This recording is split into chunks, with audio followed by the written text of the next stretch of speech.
Hey, what's going on? This is 13. I got a request to talk about what it takes to be a pro golfer and what kind of dedication it takes. And I'll just start at the beginning. When I was in high school as a sophomore, all my friends, they were all on the golf teams and stuff. So kind of by default, I started playing a lot of golf. And wasn't very good. You know, I could shoot mid-70s at best at public courses, which weren't very hard. And one of my best friends, since I've been in preschool, he won state as a junior, sophomore. Anyway, and played really well. And he started to get recruited and started talking about college, and I kind of felt left out, I guess, and so I started to kind of dedicate myself, and my junior and senior year I had really good years. So our senior year, all of us together, big group of friends, good players, we started playing these national junior tournaments, and that went really well. I actually won 2 of them. They were called IJGT. I don't know if they still have them or what they are. I played in some AJGA stuff. Always played well. Played against good competition. Always played. A bunch of those guys went on to be good tour pros, and anyway, that drove me harder. Well, when you go from, and I went to a big high school, 1,600 to 2,000 students, so big high school. When you go from that kind of high school to college golf, D1 college golf, in my freshman year of college, we were ranked probably in the top 50 in the fall. Won our first tournament, and I played really well. The jump from high school to college is substantial. Okay, you go from high school where you can shoot 74 and finish top 10. To my first college tournament, after you play 36 in one day. So after the first day, I think it was 68-64 was leading, and this would just like blew my mind. Okay, and I shot like 70-71, and I was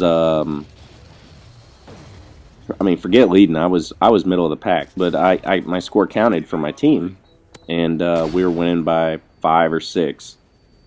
Playing really well. And so that was like my first wake-up call, big-time wake-up call, where I was like, I got to start practicing. Well, by practicing when I was in college, I thought that meant hitting 100 balls every couple days and putting for a while and then going and playing. Okay? Fast forward to where I decided to turn pro. First tournament I played in as a pro golfer was in Hattiesburg, Mississippi. It was a Tight Lies Tour event. I show up on Monday, not really sure what to expect. Try to find some guys to play with. Nobody's really wanting to play with me. Nobody knew me. So I finally find a group to go out and play with, and I think I shot 73. Didn't really play very well, and just got fleeced. Absolutely fleeced. All these guys shot, 67, 66, and this course was not hard at all. It was easy, but I was nervous, and I ended up missing the cut. Played really poorly. So I went home. After that year, my first season, not so good, but I learned a lot. I learned what it took to practice, and I started watching the better players on the Tight Lies Tour that year, which were like Tag Ridings, who's PGA Tour Pro, Nationwide Pro, Ryan Palmer, who's a PGA Tour Pro winner, a lot of these guys. So then I started to see what they did to practice. Okay, now the jump I told you about going from high school to college, you think that's big, and granted, when you're in college, you're a pretty good amateur. Okay, I played in a lot of big-time amateur stuff. I was a very good amateur player. But your first pro tournament, I'm telling you, you go out there and you kind of measure yourself. So the guys you meet to play in practice rounds, you kind of like do this measuring dick deal where you're just like, oh yeah, well what all have you played in? And all these guys were like, I don't know, USAM, Pub Links champion, All-American in college, went to Oklahoma State, you know, this kind of stuff. So I was like, good God. So I went back to the drawing board after my first year. And I learned what practicing like a professional golfer really is. To learn how to command the golf ball and control the trajectory and the proper flight of the golf ball, you have to hit in just an unimaginable amount of golf balls for practice.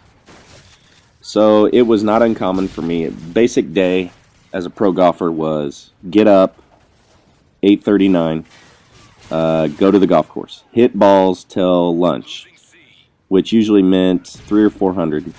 Eat lunch, then go down to the short game area, and I would hit chip shots for a couple hours. So that would get me to about 1 o'clock, 2 o'clock. And then, you know, the guy that's my swing coach would come out, watch me hit some balls. We'd talk about things, talk about what I need, and go from there. So then I would go back and hit more balls, and I would work on what we had talked about and try to figure out how far I'm flying the ball in certain winds and certain conditions, off a tee, not off a tee, three-quarter swings, follow-throughs, all that kind of stuff. So then after I do that, that'll get me to about 3 o'clock where, you know, all the guys start to show up at the golf course where I can get a game and hopefully make some money. So, you know, 3 o'clock rolls around. I've already hit probably 500 to 1,000 golf balls, depending on what kind of practice session I'm trying to have. And, you know, chipped and putted for an hour at least, maybe 2. And that's what it took to practice. And then go play 18 holes.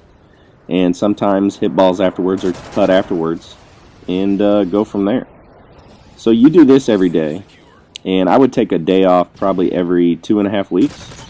And I was traveling. Basically what it's like to be a pro golfer is you go to your first event and you're gone for 3 weeks or 4. Then you literally are home for 4 to 5 days to maybe catch up your laundry, which would almost never happen. And then it was, you know, pack everything back up, you know, and playing in Texas and stuff in the summer, it's so hot, you know, and you got to wear pants and you're walking. So that was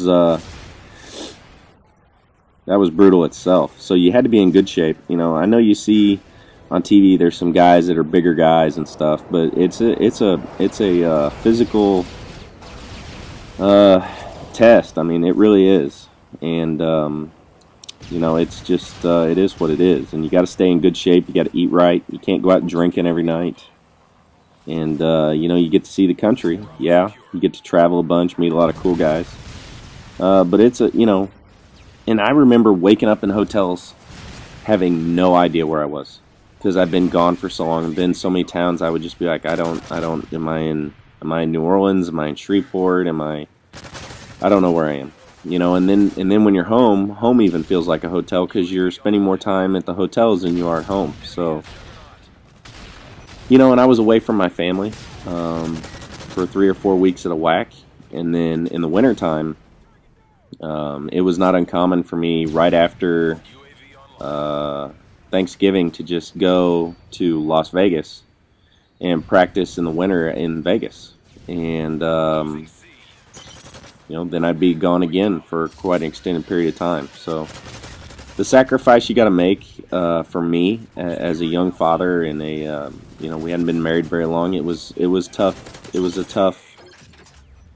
tough to grasp, but that's what it takes. And you know, if you want to be the best at something, you got to make sacrifice, and you got to prove not only to yourself but to everybody else you are going to do what it takes. And that's what it took. You know.